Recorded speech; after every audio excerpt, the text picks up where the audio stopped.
अब हम कई क्वेश्चंस को डिस्कस करते हैं for first law of thermodynamics.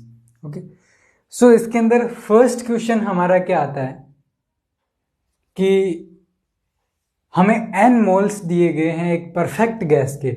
Okay, n moles of a perfect gas is made to undergo cyclic change. It means cyclic process हो रहा है। ओके, इट मीन्स जो साइकिल है वो कंप्लीट एक साइकिल बनना चाहिए, जिस पॉइंट से स्टार्ट हुए थे उसी पॉइंट पे वापस आना है अपने को। ओके, ए बी सी और फिर वापस ए पॉइंट पर आ जाते हैं, ये साइक्लिक प्रोसेस है consisting of the following processes. इसके अंदर फर्स्ट प्रोसेस आता है कि ए से बी पॉइंट तक हम जाते हैं, तो उस प्रोसेस में क्या होता है, आपका आइसोथर्मल एक्सपेंशन होता है। टेम्परेचर आपका कांस्टेंट है जो कि T होगा, so that the volume is doubled from V1 to V2 जो आपकी 2V1 के इक्वल होगी, और प्रेशर जो है वो P1 टू P2 में चेंज हो रहा है, बिकॉज आइसोथर्मल में ओनली टेम्परेचर कांस्टेंट रहता है और वॉल्यूम और प्रेशर आपके चेंज हो सकते हैं। ओके, अब देखिए B2C में क्या बोल रहा है, आइसोबैरिक कंप्रेशन होगा, इट मीन्स वॉल्यूम है वो डिक्रीज होगा। अब वॉल्यूम V2 था, यहां पर तो V2 है, बट नेक्स्ट स्टेप में क्या है, आपका वापस V1 हो जाता है, बट प्रोसेस अलग होगी, जो कि आपकी क्या है, आइसोबैरिक प्रोसेस है और कंप्रेशन है उसके अंदर। ओके, नेक्स्ट आता है थर्ड प्रोसेस जो कंप्लीट साइकिल है उसको करेगा, कंप्लीट करेगा साइकिल को। C2A आइसोचोरिक प्रोसेस है, इट मीन्स आपका वॉल्यूम कांस्टेंट रहेगा।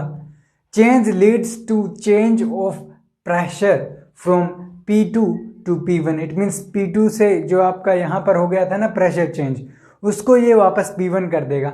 ओके, और सारी कंडीशंस हैं वो आपकी फर्स्ट कंडीशन जो थी ना A, वो आ जाती है। अब इसके अंदर हमें फाइंड क्या करना है, वर्क डन फाइंड आउट करना है कि कितना वर्क डन होगा और कितना इंटरनल एनर्जी में चेंज होगा हर स्टेप में, फॉर ईच पार्ट, और you can say for each process and for complete cycle. Okay, सबसे पहले देखिए आपके पास कैसा भी क्वेश्चन आ जाए for first law of thermodynamics, अगर आपको 2, 3 या 4 प्रोसेसेस दी गई हैं, एक से ज़्यादा अगर आपको प्रोसेस दी गई हों, ओके, देन आपको उसका इंडिकेटर डायग्राम जरूर बनाना आना चाहिए। ओके, और इंडिकेटर डायग्राम ही हमारी हेल्प करेगा इस सिस्टम को समझने के लिए, बिकॉज बहुत ज़्यादा कॉम्प्लिकेटेड सिस्टम हो गया ना, 2-3 प्रोसेसेस यहाँ पर हो रही हैं। सो सबसे पहले इंडिकेटर डायग्राम बनाना सीखते हैं। इंडिकेटर डायग्राम में होता क्या था कि आपका जो डायग्राम है कुछ इस तरीके से होता था, यहाँ पर आपका प्रेशर है, यहाँ आपका वॉल्यूम है। ओके, अब देखिए सबसे पहले हमें क्या करना है, पॉइंट हमें सबसे पहले बताना पड़ेगा। सबसे पहले देखिए ए पॉइंट था वो बी में जाता है, आइसोथर्मल एक्सपेंशन है, कोई प्रॉब्लम नहीं है, वॉल्यूम इट मीन्स इंक्रीज हो रहा है। अब देखिए अगर यहाँ पर सपोज मेरा पॉइंट था तो मुझे इस पॉइंट से इंक्रीज करना पड़ेगा वॉल्यूम। ओके, और आइसोथर्मल के लिए कैसे आता था, का डिक्रीजिंग आता था, वॉल्यूम डिक्रीज होता है with respect to pressure. Okay, it means आपका वॉल्यूम इंक्रीज हो रहा है तो ए पॉइंट आपका यहाँ होना चाहिए और बी पॉइंट आपका कुछ यहाँ होना चाहिए। ओके, अदरवाइज अगर आपका डिक्रीज होता वॉल्यूम तो ए पॉइंट आपका यहाँ होता, बी पॉइंट आपका यहाँ होता, बट हमें पता है वॉल्यूम आपका क्या हो रहा है, इंक्रीज हो रहा है, और ये जो वॉल्यूम है ये आपका डबल हो रहा है। इट मीन्स अगर इन पॉइंट्स को अगर मैं ज्वाइन करता हूँ यहाँ पर, ये पॉइंट आपका V1 होगा और ये जो पॉइंट है ये आपका क्या होगा, 2V2 होगा। ओके, अब देखिए प्रेशर, वॉल्यूम और सब चीजें हम क्या है इन दोनों पॉइंट्स के ऊपर दिखाते हैं। सो यहाँ पर आपका प्रेशर P1 था और यहाँ पर प्रेशर सपोज आपका P2 था, जो हमें दिया गया है कि P2 प्रेशर होगा, बिकॉज P1 टू P2 में चेंज हो जाता है ना आइसोथर्मल प्रोसेस में। आइसोथर्मल प्रोसेस है, इट मीन्स टेम्परेचर आपका कांस्टेंट रहेगा। अब देखिए कोऑर्डिनेट इसके क्या होंगे, V1 P1 और यहाँ पर टेम्परेचर T है, उसी तरीके यहाँ से क्या हो जाएगा 2V1, सॉरी यहाँ पर V2 नहीं होगा, आपका 2V1 होगा, 2V1 P2 और T, बिकॉज T तो कांस्टेंट ही है दोनों में। अब देखिए second process B2C, C point हमें देखना है कि यहाँ होगा या यहाँ होगा, कहाँ होगा, C पॉइंट हमें देखना पड़ेगा। अब C पॉइंट देखिए क्या होगा कि A टू B तक तो हम चल गए, कोई प्रॉब्लम नहीं है, P1 टू P2 चला गया, सब कुछ है। इट मीन्स इन सारी इंफॉर्मेशन का कोई काम नहीं रहेगा जब आप इंटीग्रेटेड डायग्राम जो है वो बना दोगे। ओके, अब B2C देखिए कहाँ पर जाना है हमें। आइसोबैरिक कंप्रेशन है, इट मीन्स आइसोबैरिक है, इट मीन्स आपको प्रेशर कांस्टेंट रखना है। इट मीन्स कुछ हॉरिजॉन्टली कुछ होगा, बट हमने चेक किया था ना कि आइसोबैरिक प्रोसेस के लिए जो लाइन है आपकी, जो प्रोसेस है वो एक्स एक्सिस के पैरेलल रहेगी इंडिकेटर डायग्राम में। इट मीन्स जो लाइन है वो पॉइंट है आपका इस लाइन पर कहीं न कहीं होगा। अब देखिए कि आइसोबैरिक कंप्रेशन हो रहा है, इट मीन्स वॉल्यूम जो है वो डिक्रीज हो रही है एट प्रेशर P2 प्रेशर पे। हमें पता है B पर P2 ही प्रेशर तो है, टू इनिशियल वॉल्यूम V1, ये वापस V1 वॉल्यूम हो जाती है कंप्रेस होके। सो जो पॉइंट है आपका C वो यहां पर होगा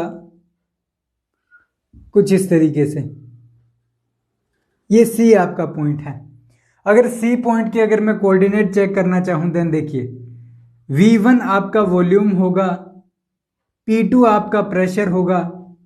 ओके, अब देखिए यहां पर कांस्टेंट क्या रह रहा है, प्रेशर, बिकॉज यहां पर भी P2 था प्रेशर, यहां पर भी P2 है।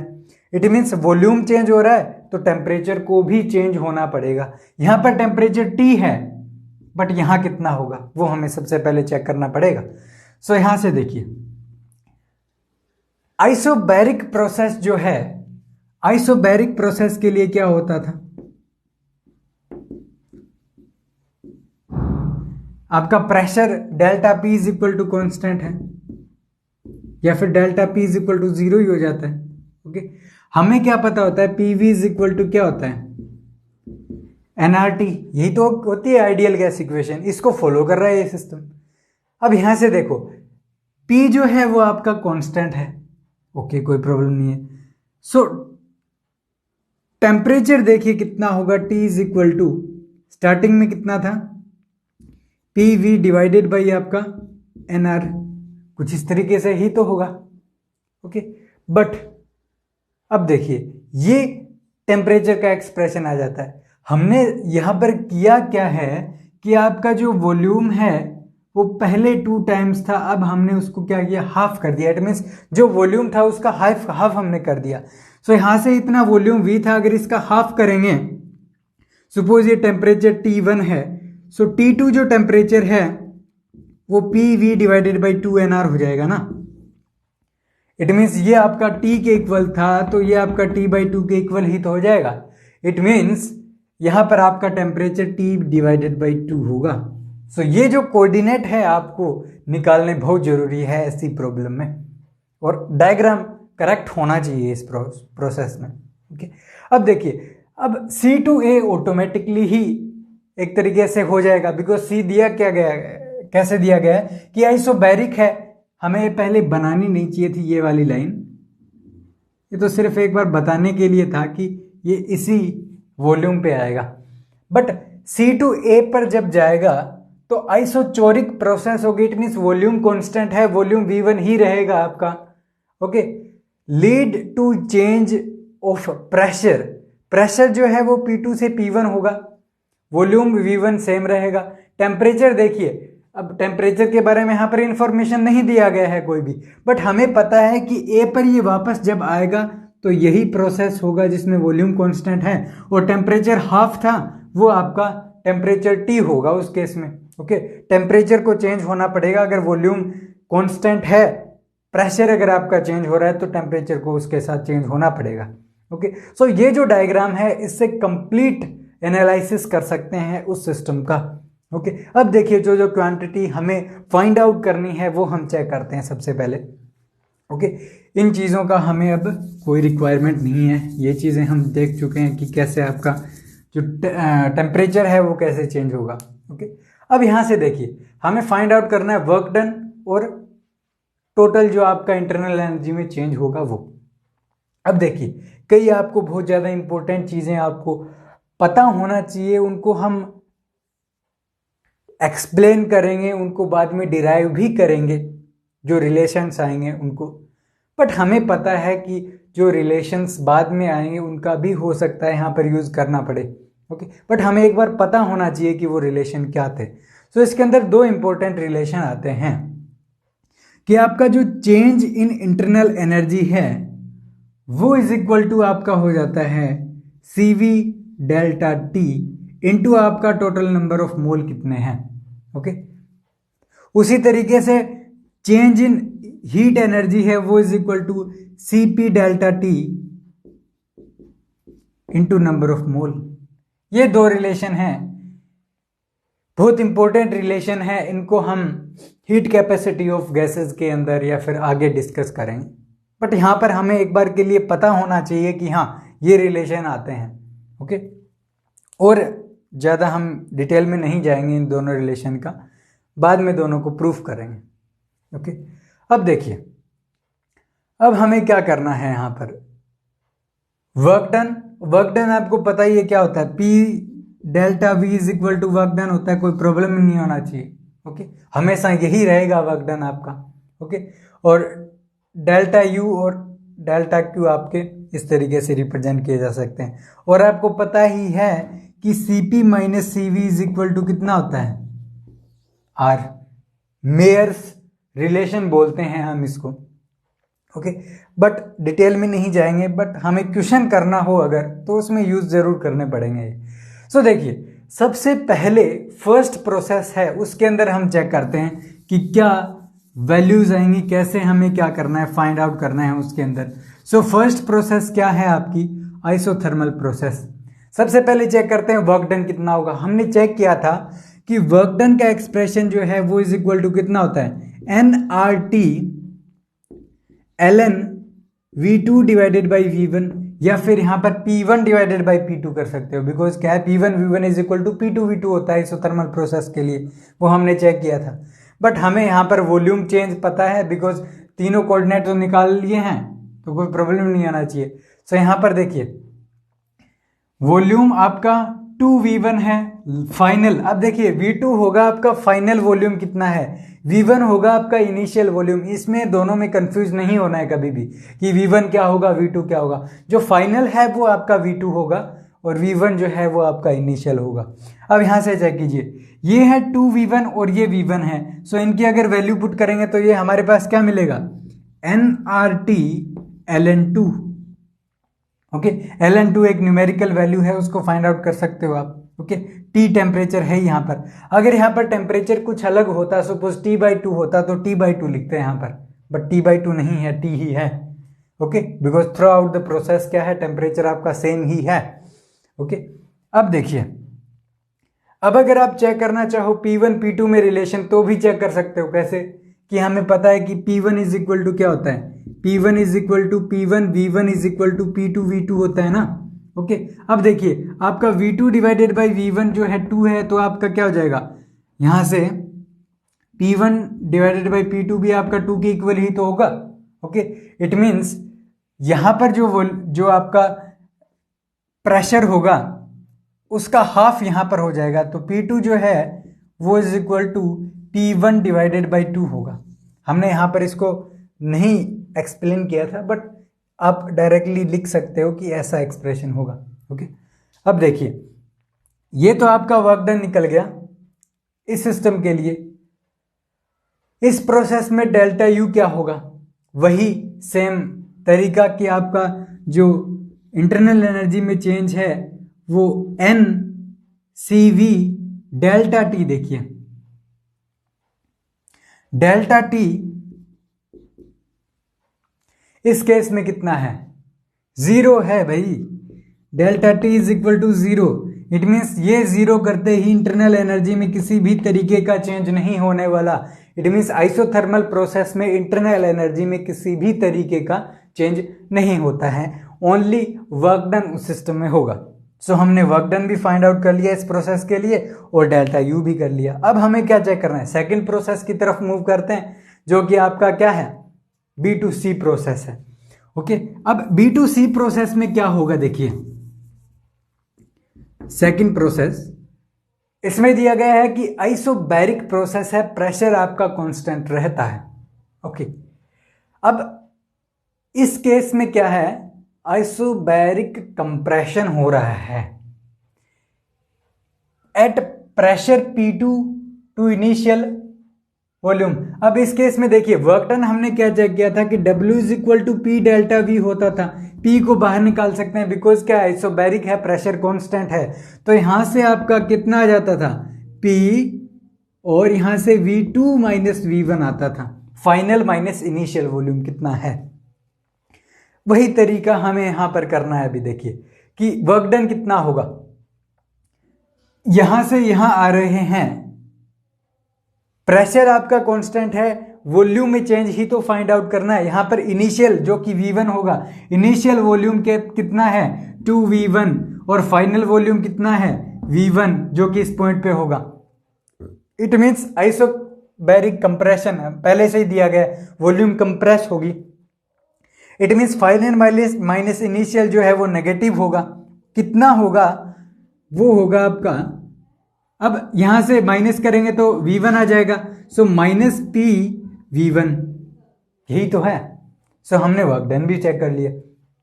अब देखिए स्पेसिफिक हीट जो उसकी हेल्प से जो इंटरनल एनर्जी में चेंज है वो भी तो फाइंड आउट कर सकते हैं CV डेल्टा T से।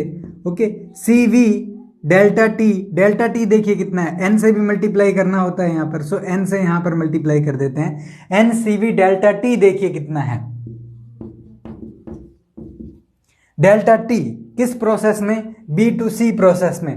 टेम्परेचर आपका इनिशियल टेम्परेचर था T, फाइनल टेम्परेचर हमने कितना निकाला T/2। It means final minus initial T/2 minus T is equal to कितना आ गया हमारा माइनस T/2। इट मींस यहां पर जो इंटरनल एनर्जी है delta U is equal to कितना हो जाएगा N negative of NCV T divided by 2। ये आपका इंटरनल एनर्जी हो जाता है इस सिस्टम के लिए। अब हमें क्या डिस्कस करना है, थर्ड प्रोसेस। देखिए भाई थर्ड प्रोसेस क्या दिया गया है, आइसोचोरिक प्रोसेस होगा। इट मींस वॉल्यूम में चेंज है ही नहीं, बट हमें पता है वर्क डन कितना होता है P delta V। Delta V आपका 0 है तो वर्क डन भी क्या आता था 0 आता था। इट मींस इसमें क्या है, वर्क डन हमें 0 करना पड़ेगा। बट क्या इंटरनल एनर्जी में चेंज होगा, होगा, बिकॉज टेम्परेचर चेंज हो रहा है आपका। अब देखते हैं होगा कितना। ओके, सो इसको यहां पर लिखते हैं third process. Delta V is equal to 0 है, इट मीन्स W आपका 0 होगा बिकॉज ये P डेल्टा V होता है, इसमें कोई प्रॉब्लम नहीं होना चाहिए। इंटरनल एनर्जी में देखिए कितना चेंज होगा, delta U is equal to CV delta T। Okay, यही तो होता है। अब देखिए CV डेल्टा T, यहां से डेल्टा T कितना आ गया, यहां पर टेम्परेचर T/2 था, यहां पर आपका टेम्परेचर इंक्रीज होके 2 टाइम्स हो जाता है T/2 का। It means final minus initial करूंगा तो T minus T/2 is equal to T/2। It means C delta U is equal to कितना हो जाता है, यहां से N का भी मल्टीप्लाई करना था तो ये N CV T divided by 2। Okay, so हमने क्या है, तीनों प्रोसेस थी जो कि एक कंप्लीट साइक्लिक प्रोसेस बनाते हैं मिलके, उन सभी के लिए हमने सेपरेटली वर्क डन और इंटरनल एनर्जी आपका फाइंड आउट कर लिया है। ओके, अब हमें यह भी बोल रहा है कि वर्क डन कितना होगा टोटल पूरी प्रोसेस में। ओके, अब इंटरनल एनर्जी भी कितना होगा, कितना चेंज होगा इंटरनल एनर्जी में टोटल। ओके, अब यहां पर किसी भी तरीके का कंफ्यूजन नहीं होना चाहिए डायग्राम को देखकर कि हम इस पॉइंट से स्टार्ट हुए थे और इसी पॉइंट पे वापस आ गए। ओके, अब सबसे पहले दोनों की वैल्यू एक बार हम चेक कर लेते हैं कितनी आती है सम करके। हमें क्या करना है कि W जो है वो हमें समेशन करना पड़ेगा, जो भी कितनी प्रोसेसेस में W कितने आए थे। यहां से देखिए nRT ln2। ओके, यहां से W माइनस PV1 आया है और यहां से आपका 0 आया। इट मीन्स कोई प्रॉब्लम नहीं होना चाहिए इसमें लिखने में। तो nRT ln2 माइनस आपका PV1, यही तो है। ओके, अब देखिए P कौन सा था आपका सेकंड प्रोसेस में, P2 था, P2 था। और P2 का वैल्यू P1 डिवाइडेड बाई 2 लिख सकते हो, कोई प्रॉब्लम नहीं है। बट यहां से ओके, वैसे आप इसको और भी सिंपल कर सकते हो, कैसे कि इसको आप P1 डिवाइडेड बाई 2 लिख दो।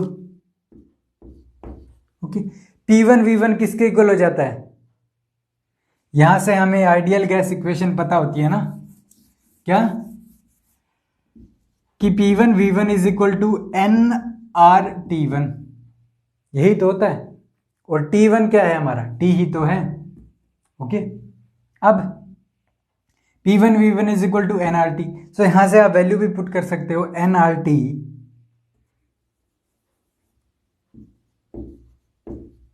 Okay.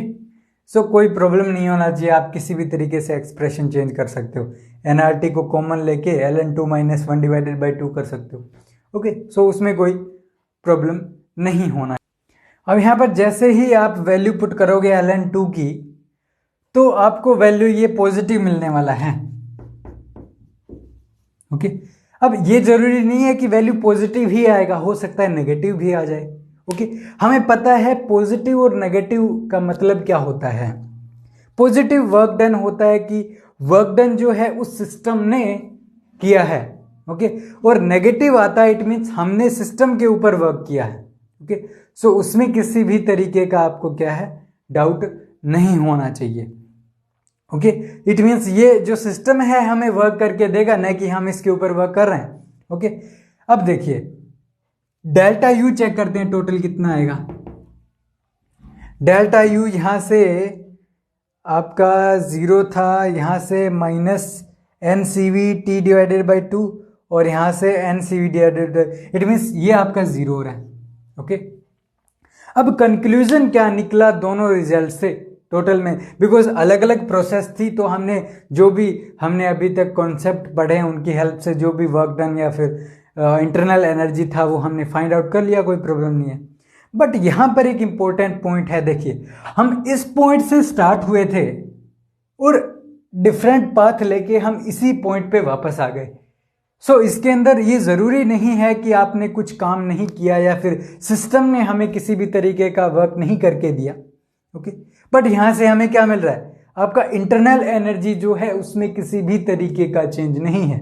Okay, it means because अगर आप इस पॉइंट से स्टार्ट हो गए इसी पे आ गए, तो टोटल टेम्परेचर में कितना चेंज आया, देखिए यहां से स्टार्ट हुए तो T टेम्परेचर यहां था, वापस यहीं पर आ गए, T ही यहां है, इट मीन्स डेल्टा T आपका 0 है। सो डायरेक्टली चेक कर सकते हो कि टोटल प्रोसेस में CV इंटू डेल्टा T जो है वो इज इक्वल टू 0 के इक्वल ही तो आ गया। ओके, सो इंटरनल एनर्जी एक साइक्लिक प्रोसेस में 0 होगा, यहां से एक इंपॉर्टेंट पॉइंट आया हमारे पास। बट क्या साइक्लिक प्रोसेस में वर्क डन 0 हो सकता है?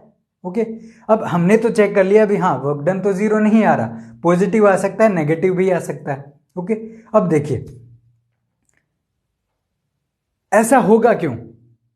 अब देखिए इस सिस्टम में वर्क डन क्या रिप्रेजेंट करेगा, मेरा इस जो मैंने अभी डायग्राम बनाया था इसमें वर्क डन होगा कि PV डायग्राम में जो भी एरिया अंडर द कर्व होगा वो रिप्रेजेंट करता है आपका उसके अंदर वर्क डन को। सो यहां पर देखिए कितना हुआ, यहां पर ये वाला जो एरिया होगा टोटल, ओके, ये देखिए जैसे ही आइसोथर्मल प्रोसेस हुआ ना, आइसोथर्मल प्रोसेस हमको वर्क डन कितना करके देगा, ये टोटल करके देगा ना, ये यहां से लेकर यहां तक टोटल ये जो एरिया है ये। बट हमने क्या किया, B2C प्रोसेस में वर्क हमने खुद किया, क्यों, बिकॉज हम क्या कर रहे हैं, आइसोबैरिक कंप्रेस कर रहे हैं उसको। ओके, इट मीन्स यहां पर तो क्या था, आइसोथर्मल एक्सपेंशन ऑटोमेटिकली एक्सपेंशन हो रहा था, सिस्टम खुद एक्सपेंड कर रहा था सिस्टम को। बट हमने क्या किया, जानबूझ करके और आइसोबैरिक प्रोसेस किया जिसमें हमने वर्क डन किया, न कि सिस्टम ने किया। इट मीन्स ये जो वर्क डन है ये क्या होगा, सिस्टम का होगा, टोटल की बात कर रहा हूं मैं। बट ये वाला जो है ओनली ये जो रेक्टेंगल बॉक्स दिख रहा है ये वाला क्या होगा, ये हमने किया है। ओके, या फिर बोल सकते हो जो सराउंडिंग्स है उसने वर्क डन किया है ये। सो सिस्टम कितना वर्क करके देगा, या फिर आप टोटल जो वर्क डन है डेल डब्ल्यू वो इज इक्वल टू कितना होगा, ये वर्क डन सिस्टम में किया था इसलिए पॉजिटिव था, सो W1 सपोज ये था। ओके, अब ये जो वर्क डन था ये किसने किया, हमने किया, इट मीन्स ये वर्क डन नेगेटिव होगा, सो माइनस आपका क्या हो जाता है, W2 हो जाता है। ओके, अब देखिए जब आपका सिस्टम ने वर्क डन ज्यादा किया हो देन आपका टोटल साइक्लिक प्रोसेस में जो वर्क डन है वो पॉजिटिव होगा। अगर आपने वर्क डन ज्यादा किया है सिस्टम के ऊपर तो ये जो चेंज है वो नेगेटिव होने वाला है। इट मीन्स डेल्टा डब्ल्यू जो है वो आपका पॉजिटिव भी हो सकता है, नेगेटिव भी हो सकता है डिपेंडिंग अपॉन द कंडीशंस। सो यहां से कंक्लूजन क्या निकला कि जो एरिया किसी साइक्लिक प्रोसेस किसी सिस्टम को एक तरीके से क्या करेगी, इनक्लोज करेगी, वो एरिया ही वर्क डन के इक्वल होगा पीवी डायग्राम में।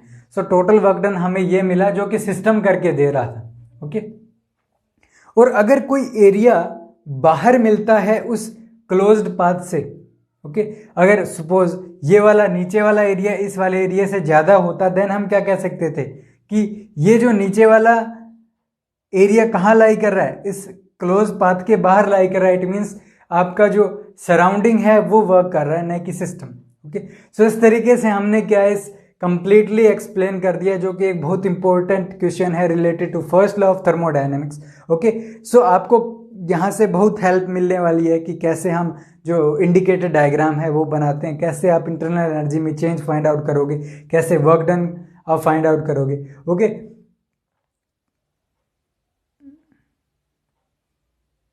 और जैसे ही आपको ये दो क्वांटिटी मिल जाती हैं देन क्या होगा, हमें पता है कि आपका जो डेल्टा यू डेल्टा क्यू है वो is equal to delta U plus work done होता है ना। ओके, यही तो रिलेशन आता था फर्स्ट लॉ ऑफ थर्मोडायनेमिक्स से। सो अगर आपको ये क्वांटिटी और ये क्वांटिटी पता लग जाए तो ये क्वांटिटी ऑटोमेटिकली ही फाइंड आउट कर सकते हो कि कितना हीट जो एक्सचेंज है उस सिस्टम में वो कैसे हुआ। सो आप अलग अलग प्रोसेस के लिए जस्ट क्या है आपको ऐड करना है दोनों को और फाइंड आउट कर सकते हो, कोई प्रॉब्लम नहीं होना चाहिए। अब देखिए हमने यहां पर वर्क डन पॉजिटिव तो देख लिया साइक्लिक प्रोसेस में, बट नेगेटिव वर्क डन किस कंडीशन में होगा, ओके, वो चेक करते हैं। अगर देखिए ये जो आपका कुछ इस तरीके से ऊपर की तरफ अगर डायग्राम बनता है ना, ओके, देन तो आपका क्या होगा, साफ पता लग रहा है आपको, ये जो टोटल एरिया है इसमें से आपको ये नीचे वाला सब्ट्रैक्ट करोगे तो कुछ ना कुछ आपको एरिया मिलने वाला है जो कि इस क्लोज पाथ में होगा। अब देखिए हम एक सिस्टम और कंसिडर करते हैं, ओके, जो इस क्वेश्चन से रिलेटेड तो नहीं है बट आपको जानना बहुत जरूरी है। ओके, अगर सपोज ये सिस्टम था हमारा, अब देखिए कुछ इस तरीके की प्रोसेस हो रही थी। सपोज यहां पर आपका प्रेशर है, यहां पर आपका वॉल्यूम है, और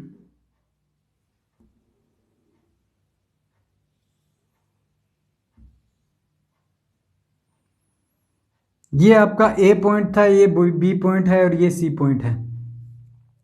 सो यहां पर हमें देखिए फाइंड आउट करने की बोल रहा है बिकॉज ये आइसोथर्मल प्रोसेस है, ये आइसोचोरिक प्रोसेस है, ये आइसोबैरिक प्रोसेस है, साइक्लिक प्रोसेस है सेम इसी की तरह। बट यहां पर देखिए सिस्टम ने कितना वर्क करके हमें दिया, ए टू सी प्रोसेस में अगर देखें आइसोथर्मल प्रोसेस है, इसी प्रोसेस में तो वर्क डन करके देगा। सो ये वाला जो वर्क डन है ये क्या करेगा, सिस्टम हमें करके देगा। ओके, बट हमने जो आइसोबैरिक प्रोसेस है उसके अंदर कंप्रेशन किया है या एक्सपेंशन किया है या जो भी प्रोसेस है उसके अंदर जो हमने वर्क डन किया है, ओके, वो वर्क डन सपोज आपका ये कुछ इस तरीके से है,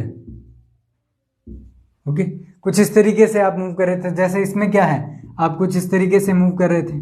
ओके, इसमें क्या है आपका सबसे पहले तो आपका क्या होता है आइसोथर्मल एक्सपेंशन होता है, फिर आपका कंप्रेशन होता है। ये नहीं होना चाहिए कि आपका जो अगर आप कुछ प्रोसेस ऐसे कर दोगे ना तो प्रॉब्लम हो जाएगा। इस तरीके से कर दोगे तो थोड़ा प्रॉब्लम हो जाएगा, बिकॉज यहाँ पर आप वर्क नहीं कर रहे, सिस्टम वर्क करेगा फिर।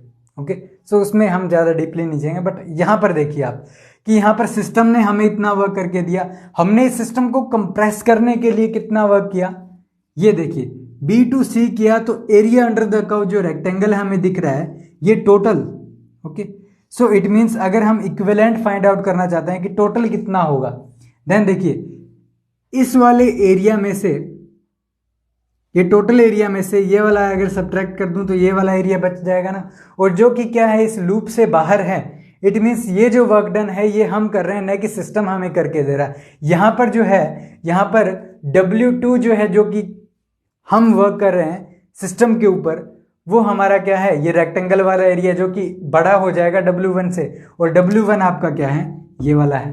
ओके, इट मीन्स इस केस में आपका जो वर्क डन होगा साइक्लिक प्रोसेस में वो नेगेटिव होगा, यहाँ पर साइक्लिक प्रोसेस में जो वर्क डन है वो पॉजिटिव होगा। सो ये एक इंपॉर्टेंट पॉइंट था। ओके, सो इस तरीके से जो हमारा क्वेश्चन है वो कंप्लीट हो जाता है। ओके।